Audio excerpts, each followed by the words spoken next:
Келін мен ененің оқиғасы. Баяғыда бір сұлу бойжеткен жақсы көрген жігітіне тұрмысқа шығып, күйеуі және ата-енесімен бірге бір үйде тұрыпты. Сүйгенімен бас қосқанына қуанышты әрине, бірақ енесі мен жұлдызы қарсы болыпты.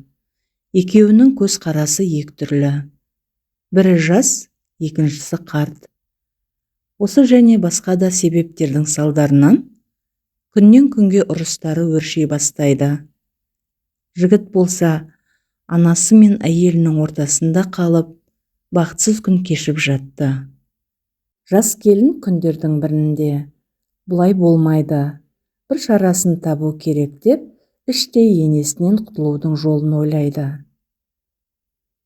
Ойлана келе бұрыннан таныстығы бар, шөптен дәрі жасайтын емшіге барады. Оған мән жайды түсіндіріп, одан у жасап беруін сұрайды. Ол үшін жақсы ақша төлейтінін де айтады. Содан емші оған әртүрлі шөптерден тұнба жасап береді. Бірақ енесіне у бергенін ешкім сезіктенбес үшін аз-аздан беруді келінге нұсқап жатып. Бұл тұнбаны 3 ай бойы күніге енеңнің тамағына аз мөлшерде араластырып беріп тұр, және де ешкім күмәнданбас үшін енеңмен жақсы қарым-қатынаста бол. Оның ең жақсы көретін дәмді тамақтарын жасап беріп тұр деп қатаң ескертеді. Жас келін тұнбаны алып қуанып үйіне оралады. Үйіне келгеннен кейін емшінің айтқандарын екі етпей орындайды. Күніге енесінің ең жақсы көрген асын әзірлеп, ішіне аз мөлшерде у қосып беріп отырады. Және де кейін күмән болмас үшін енесімен жақсы мәміледе болып жүреді. Біраз күннен кейін енесінің көзқарасы да өзгереді. Уақыт өте келе келінін өзінің қызындай жақсы көріп кетеді. Келін мен ене арасындағы ұрыс-керіс сап тыйылып, бәрі бақытты болады. Уақыт өте келе келін өзін кінәлі сезіне бастайды. Содан қайтып емшіге барады. Емшіге барып, бұрынғы ісіне өкінетіндігін айтып, енді енесінің өлуін қаламайтындығын, сондықтан осы уақытқа дейін енесіне беріп келген удың әсерін қайтаратын у қайтартқыш дәрі жасап беруін сұрайды. Қарт емші етегі жасқа толып, алдына қайта келіп отырған жас келінге қарап, күліп жібереді де былай дейді.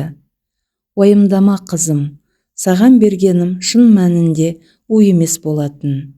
Ол пайдалы дәрумендерден тұратын тұнба еді. Оны енеңе беруің арқылы қайта оны қуаттандыра түстің. Негізінде ол енең мен сенің араңдағы текетірес еді. Сен оған жақсы қарай бастағаннан соң, оның да саған деген көзқарасы өзгерді. Араларыңдағы дұшпандық кетіп, оның орнына сүйіспеншілік пайда болды. Осылайша екеуің келін мен ене емес, қыз бен анаға айналдыңдар деген екен. Бұл әңгіменің түйіні отбасы шағын мемлекет. Сол шағын мемлекеттің жарастығы, сыйластық, құрмет, адалдық, татулық, махаббат. Осы қасиеттер отбасы мүшелерінде болған кезде отбасында бірлік болады. Отбасының берекесі артып, бірлігі нығаяды. Оның іргетасы берік болады. Береке үлкендермен болады делінген хадисте. Келіннің енесіне жасаған әр әрекеті өзінің енелік өмірінің кірпіші. Жақсылық жасасаң да, жамандық жасасаң да алдыңа келеді.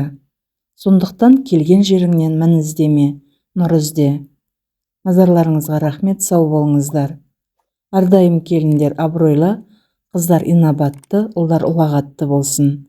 Видео ұнаса лайк басып, арнаға жазылуды ұмытпаңыздар.